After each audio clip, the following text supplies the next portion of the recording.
Dear students, today we will talk about protein synthesis. Though because of this is a lengthy chapter, we will do it in parts. Proteins, what are proteins? Proteins are the polymers of alpha amino acids. मतलब alpha amino acids जो होते हैं वो peptide bond द्वारा जुड़े हुए रहते हैं, उनकी लॉन्ग चेन को हम प्रोटीन कहते हैं. The degree of diversity in protein structure depend on the arrangement of amino acid. ये तो आप जानते ही हैं. तो एंजाइम्स जो होते हैं वो प्रोटीन के बने हुए होते हैं. इसीलिए क्या है कि प्रोटीन्स की जो है कि पूरी मेटाबॉलिक व्हील जो है हमारी बॉडी की और ग्रोथ है और डेवलपमेंट है, उसको प्रोटीन ही कंट्रोल और रेस्पॉन्सिबल होता है उसको कंट्रोल करने के लिए. लिविंग ऑर्गेनिजम्स होते हैं, उनमें जो प्रोटीन सिंथेसिस होता है वो बहुत एफिशिएंट और बहुत एरर फ्री मैकेनिज़्म होता है.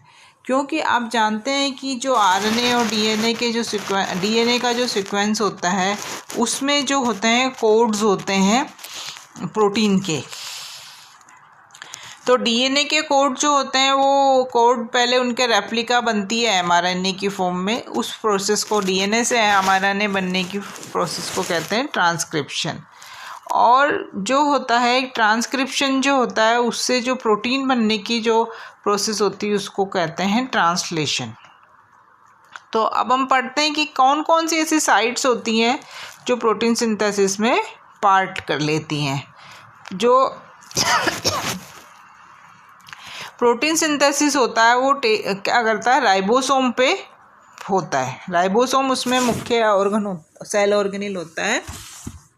क्योंकि द प्रोसेस जो एक्चुअली ट्रांसलेट जो होता है वो होता है मैसेज लेके आता है एमआरएनए मैसेज लेके आता है न्यूक्लियस से.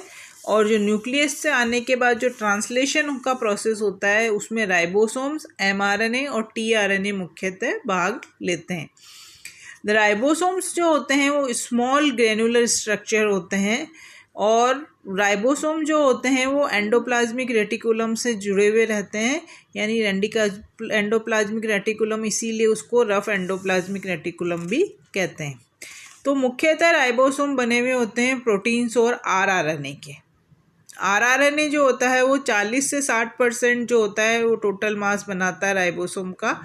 और आप जानते हैं कि प्रोकैरियोटिक राइबोसोम होता है उसमें वो 70S प्रकार का होता है. और जो उसमें दो सब यूनिट्स होती हैं 30S और 50S. 30S जो सब यूनिट होती है उसको फिर स्प्लिट किया जा सकता है 16S आरआरएनए और 21 प्रोटीन में.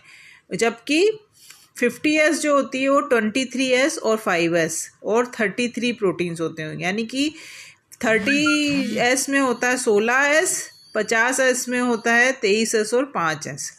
अब राइबोसोम के फंक्शन क्या क्या हैं.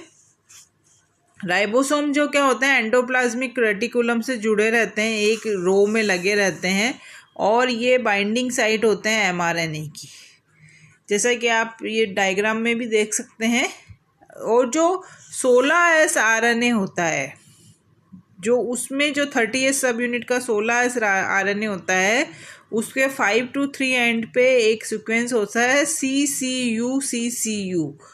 और जो शाइने डालगार्नो सीक्वेंस होता है AGG वो एमआरएनए के 5 एंड पे होता है. यानी आरएनए का जो 30S सब यूनिट पे एक सीक्वेंस होता है वो कॉम्प्लीमेंट्री होता है साइने डालगार्नो का, और वो एमआरएनए का स्टार्टिंग पॉइंट होता है.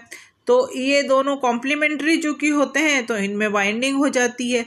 और फर्स्ट कोडोन जो होता है AUG होता है, वो फर्स्ट कोडोन होता है पी साइड जो होती है उसकी राइबोसोम की. उस पर राइबोसोम में 3 साइड्स होती हैं. एक ए साइड होती है जो क्या होती है कि जो amino acid tRNA complex amino acid लेके आता है वो वहाँ जुड़ता है.